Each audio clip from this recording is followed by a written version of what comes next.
Hello, ladies and gentlemen. One more day of adding finance to your knowledge.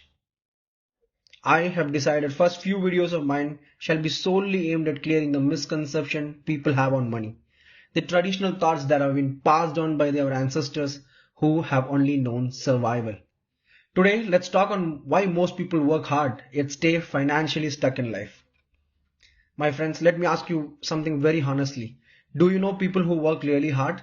Long hours, no weekends, constant pressure, yet somehow, year after year, they feel financially stuck.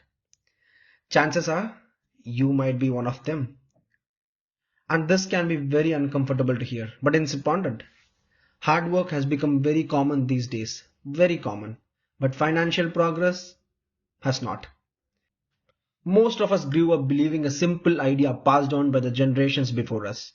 Work hard, be sincere, do the right thing, and eventually money will fall into place. And to be fair, this idea actually works for survival. It helps you earn, it helps you stand on your feet. But let me ask you something. But it never automatically creates wealth.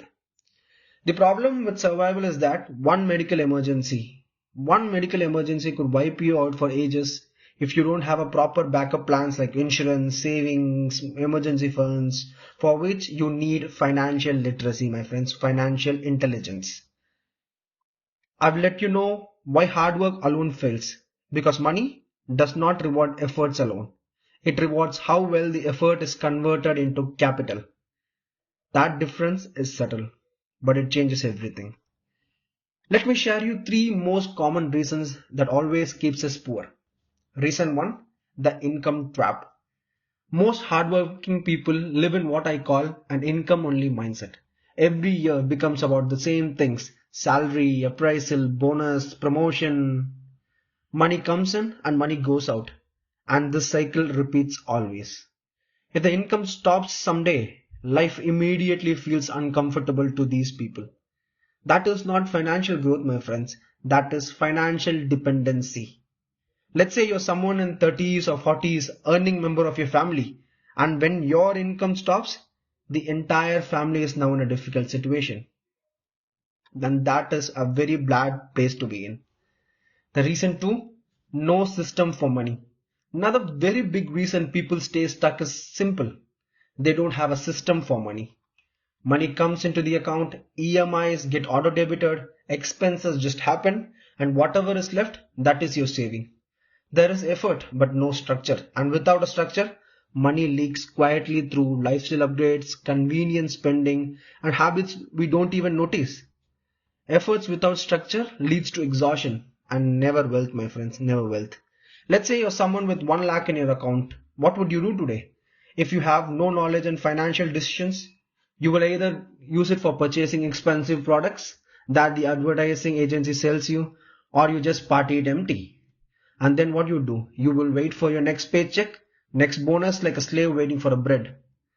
And that is not the place that we should be, my friends. And reason 3, a risk without understanding. This is a very funny place to be in. 20% people fall in this category. These people somehow realize they are stuck in life and they try to break out very quickly. They hear about trading, the infinite money glitch of our time, a double-edged sword.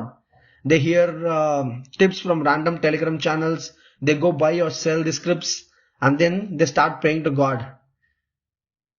What is this, my friend? What is this? Also, these people chase cheap dopamine of high return stories, success stories of that 1% people. These people don't understand that without knowing the sacrifice of the successful people, these people just start and copy the lifestyle of those successful people. So these people take risks, but without understanding what actually mean. Risk without understanding is not at all courage. It's desperation, my friends. It's desperation for a better life. And no, and you must know that's how these people work hard, earn money, and then quietly give it back to the market. In reality, they are giving it to the people who understand risk. And then you guys must be thinking now, okay, brother, now what is the solution you're suggesting? And here it is. Real financial progress begins when something changes internally. When you stop seeing yourself only as a worker and start seeing yourself as an allocator of capital. A worker asks, how much can I earn? But an allocator asks, where is my money going? How much risk am I taking? And is this building stability or stress? Is this a depreciating asset or an appreciating asset? Will this capital would give me money in the long run? Same income, different mindset, and a completely different outcome. So my friends, so the real question is not, am I working hard enough? The real question is, am I converting my effort into capital effectively? Hard work is always the input, but whereas what most people forget is that systems, risk control, and time usually decide the output, which is the most important thing. Most of us just ignore them in our day-to-day life. And my friends, Think Capital exists to help you make this shift slowly, clearly, and without shortcuts. In the coming videos, we'll break down how money actually flows and how to stop being busy all the time and start being financially intentional. We in Think Capital will help you change your mindset from a slave to a master of money.